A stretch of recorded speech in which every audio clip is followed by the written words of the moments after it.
Hello guys, welcome back to our channel review chit chat. ఈ రోజు మనం చెప్పుకునే మూవీ రివ్యూ అంటే వీరాంజన విహారయాత్రి. ఈ మూవీ అని ఈటీవీ విన్ లో స్ట్రీమ్ అవుతుంది. దగ్గర రన్ టైం 2 hours 12 minutes అయితే ఉన్నది. ఈ మూవీ చూసాక నాకేమనిపించింది ఇన్ డెప్త్ రివ్యూలో డిస్కస్ చేద్దాం. కానీ మన ఛానల్ కొత్తగా వస్తే మాత్రం ఒక 3-4 వీడియోస్ చూసి కంటెంట్ నచ్చితే మాత్రం సబ్స్క్రైబ్ చేసి ఆ లైక్ చేసి పక్కన బెల్ ఐకాన్ యాక్టివేట్ చేసుకుని అలాగే comment section description Instagram link కూడా ఉంటుంది. అది కూడా నచ్చితే మాత్రం కన్ఫర్మ్ అయితే వెళ్ళి ఫాలో కొట్టండి మర్చిపోకుండా. ఇంకేం లైక్ చేయకుండా వీడియోని అయితే స్టార్ట్ చేసేద్దాం. కమింగ్ టు ద మూవీ యొక్క బేసిక్ స్టోరీ లైన్ ఏంటంటే మనకు ట్రైలర్ లో చూపించినట్టుగానే ఆయన నాన్న అస్థికల్ని గోవాలో కలుపుతాకైతే వెళ్తారు. వెళ్ళాక ఏమైంది అనేది మూవీ యొక్క బేసిక్ స్టోరీ లైన్. ఫైనల్ గా మూవీ చూసాక నాకేమనిపించింది అంటే మాత్రం ఇట్స్ వన్ టైం వాచబుల్ అయితే అనిపించింది. ఫ్యామిలీస్ కి అయితే మాత్రం బాగా అయితే కనెక్ట్ అయితే అవుతారు, వాళ్ళకైతే బాగా అయితే నచ్చుద్ది మూవీ అనేది.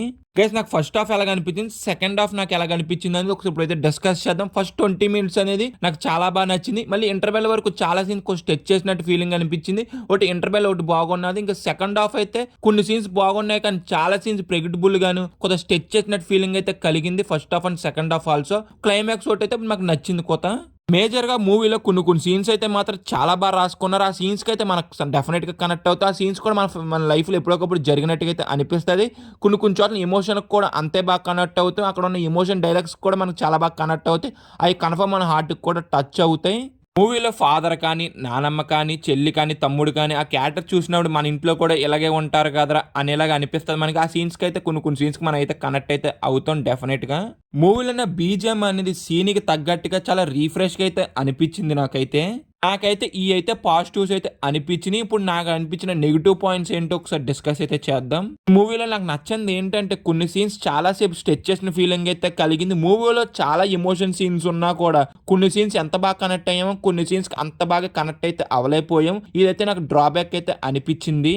మూవీలో చాలా సీన్స్ అనేది చాలా మూవీస్లో చూసినట్టయితే అనిపిస్తుంది మనకి. లైక్ చెప్పాలంటే మీకు తండ్రిని కొడుకు అర్థం చేసుకోకపోవడం, కొడుకునేమో తండ్రి అర్థం చేసుకోకపోవడం అయితే అంటుంది. ఈ సీన్స్ అనేది మనం చాలా మూవీస్లో చూసినట్టయితే అనిపిస్తుంది. లైక్ క్లైమాక్స్ కూడా మనకు ముందే గెస్ చేసేస్తాం ఏం జరుగుద్ది అని కూడాను.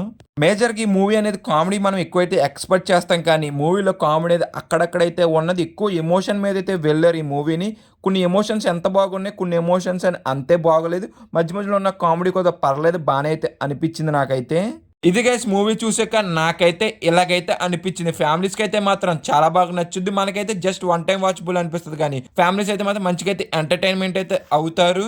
కమింగ్ టు ద పర్ఫార్మెన్సెస్ ప్రతి ఒక్కరు చాలా బాగా చేశారు. ఇంకా సినిమాటోగ్రఫీ ప్రొడక్షన్ అయితే చాలా రిచ్గా అయితే అనిపించినాయి నాకైతే. ఇంకా బీజిఎం అంటారు, బీజిఎం కూడా చాలా బాగున్నది.